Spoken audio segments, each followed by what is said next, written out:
Merci de nous rejoindre sur Radio J, direction les États-Unis. Comme chaque lundi matin aux États-Unis, on l'a appris cette nuit, le FBI qui enquête sur une tentative d'assassinat présumée contre Donald Trump, le candidat républicain à la Maison-Blanche qui s'est fait tirer dessus alors qu'il jouait au golf chez lui en Floride. Donald Trump qui est sain et sauf, il ne se rendra jamais, a-t-il dit. Et pour en parler, nous sommes avec notre correspondant à New York, Sébastien Lévy. Bonjour.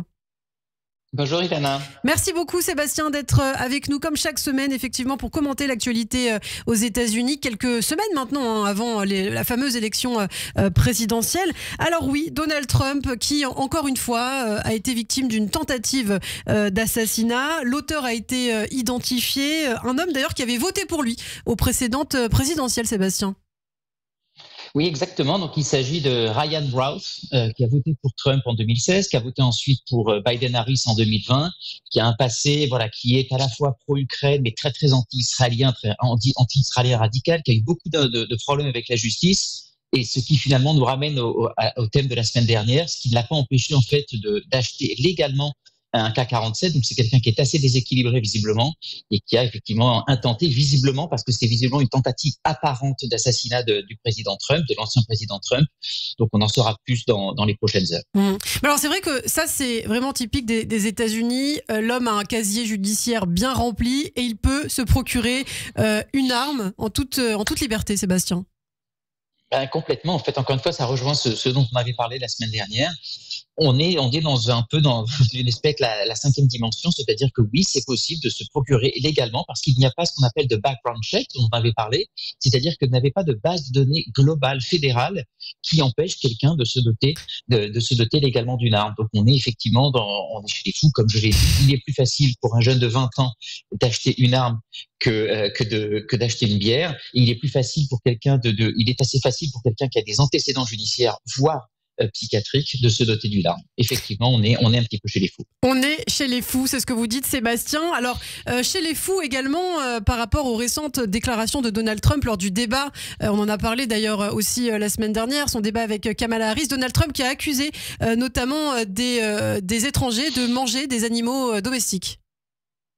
Oui, exactement. Donc, on se souvient, il y avait eu, ça avait suscité pas mal de moqueries, mais le problème des moqueries, c'est que Trump, comme on pouvait l'imaginer, n'allait pas désarmer, n'allait pas reconnaître son erreur. Pourtant, erreur qui a été reconnue par la personne qui avait la première lancé cette alerte, qui a dit effectivement, je me suis trompé, je m'en excuse.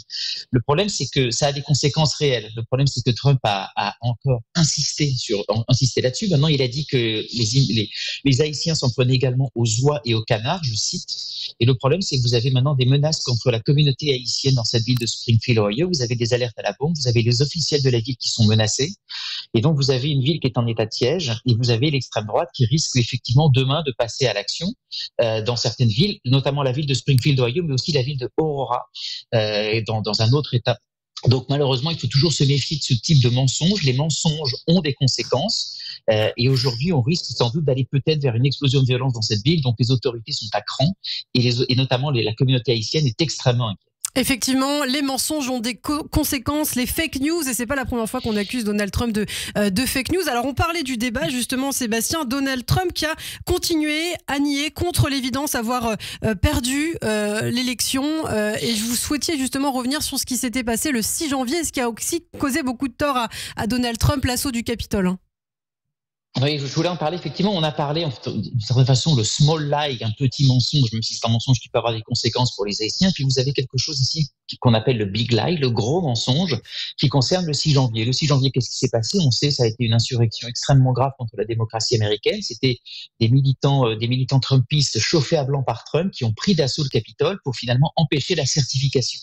Ce qui est terrible, c'est que vous avez et donc Trump, en fait, n'a cessé de nier sa défaite électorale et malgré des jugements qui ont été contre lui, notamment par des cours aux mains des républicains, vous avez eu les parlementaires qui républicains, les gouverneurs républicains qui ont dit que l'élection avait été légale. Ça n'a pas empêché, en fait, Trump de diffuser un mensonge sur sa non-défaite, qu'il a redit d'ailleurs au cours du débat. Et le 6 janvier, finalement, c'est pour ça qu'on peut le rappeler, on peut le rapprocher de ce qui s'est passé avec aujourd'hui les Haïtiens, c'est-à-dire que ce type de mensonge a des conséquences. En l'occurrence, ça a été l'assaut du Capitole qui a été une conséquence dramatique pour la démocratie américaine. C'était la première fois depuis 1812 que le Capitole a été pris d'assaut ainsi.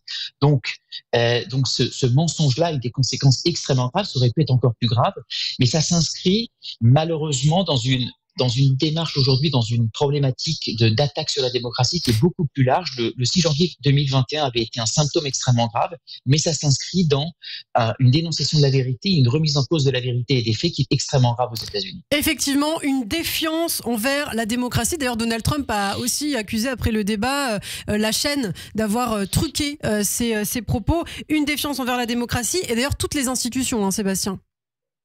Exactement, et c'est un vrai problème en fait du Trumpisme, et j'insiste, ça n'a rien à voir avec le fait d'être républicain ou conservateur. Le problème du Trumpisme et de Trump, puisque c'était le cas avant qu'il fasse de la politique, lorsqu'une institution donne tort à Donald Trump, il dit en fait que cette institution is rigged, c'est-à-dire qu'elle est pourrie, elle est corrompue.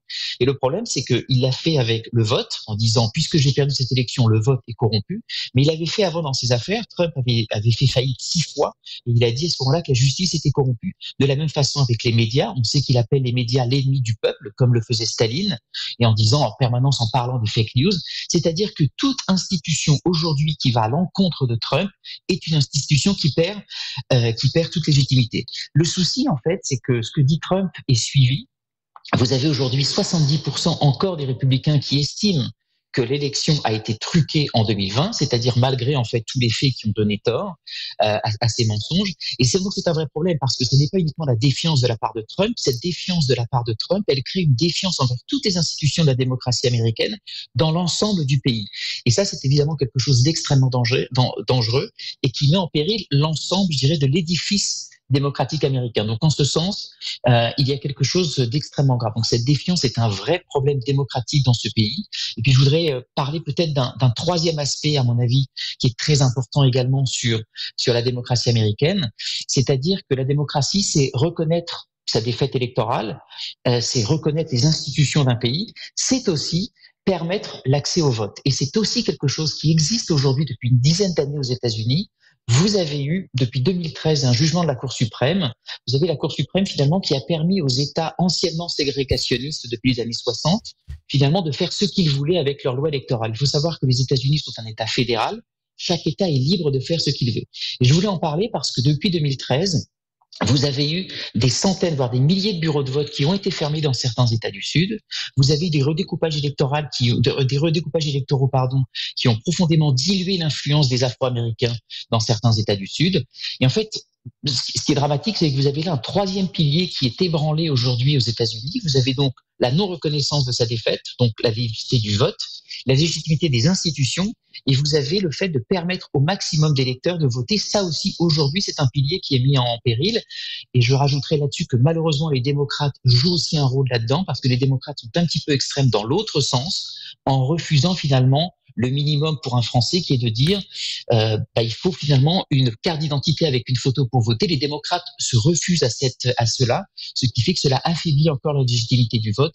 C'est pour cela qu'on est vraiment dans une situation extrêmement périlleuse pour la démocratie américaine, essentiellement sous les coups de boutoir de Trump, mais pas uniquement. Et justement, Sébastien, vous vous inquiétez donc pour les prochaines élections. Si Donald Trump gagne, on va encore avoir ces accusations de sa part et peut-être un nouveau 6 janvier 2025 catastrophique.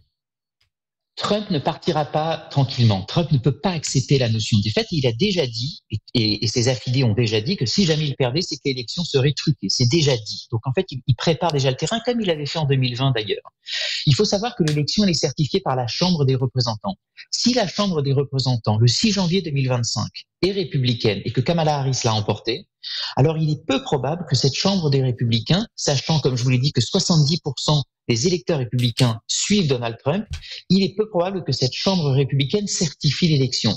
Ce qu'on peut donc craindre, c'est qu'après un coup d'État insurrectionnel du peuple en 2021, vous aurez peut-être une espèce d'insurrection menée par le Congrès des États-Unis, si celui-ci est encore républicain. Donc il faut espérer et j'espère vraiment me tromper, j'espère, peu importe que le Congrès soit républicain ou démocrate, mais que l'élection soit certifiée, qu'elle soit pour Trump ou pour Harris. Mais si Harris gagne, c'est un vrai danger. Et aujourd'hui, beaucoup de constitutionnalistes sont en train de se poser des questions. Qu'est-ce qui se passe si l'élection n'est pas certifiée le 6 janvier 2025 ?